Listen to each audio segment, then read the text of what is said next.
The Gang of Eight bipartisan group of senators developed the comprehensive immigration reform bill a year ago. Then it stalled in the Republican-controlled House. But President Obama didn't harp on the past in his State of the Union address last night. Instead, he framed the immigration issue this way. If we're serious about economic growth, it is time to heed the call of business leaders, labor leaders, faith leaders, law enforcement, and fix our broken immigration system. Here with more on how that could play out in San Diego, our immigration and naturalization attorney Lilia Velasquez and former San Diego County Republican Party Secretary and Republican activist Michael Rosen. Welcome to Evening Edition. It's good to be here. Thank you. Now, Michael, let me start with you. The president's comments on immigration reform were brief and non-confrontational. Why do you think he opted for this approach?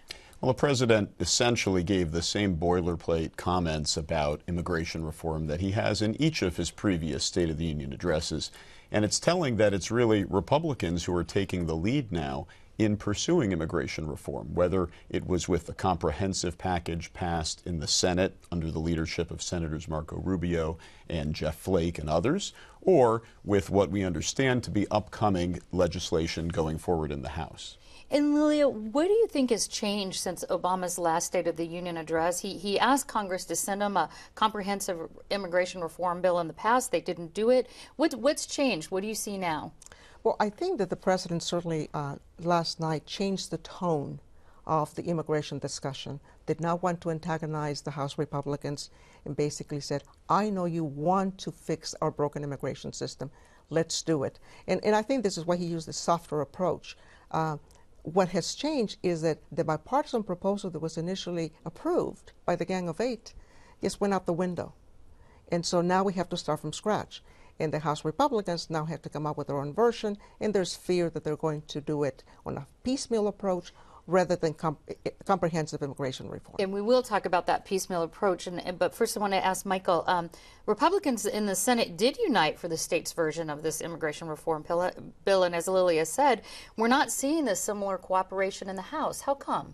I think we will see a lot of cooperation in the House, coalescing around whatever specific bills the Republicans do introduce on more of a step-by-step basis. I think the problem that there's a perception with comprehensive bills, whether it's the comprehensive health care reform or comprehensive immigration reform, that if you try to do too much at once in this very intricate, complicated way of having everything sort of stick together just right, that can be very problematic, and we've seen that in spades with the rollout of Obamacare. Well, let's continue with that, because the House does favor this piecemeal approach, as we were talking about, and they expect to release this kind of brief outline, I understand, next week. What do you think we can expect in that proposal? I think there will be three things. One will be border security and enhancing our enforcement of workplace immigration issues, which is a very popular issue among all Americans, not just Republicans, to make sure we get that right.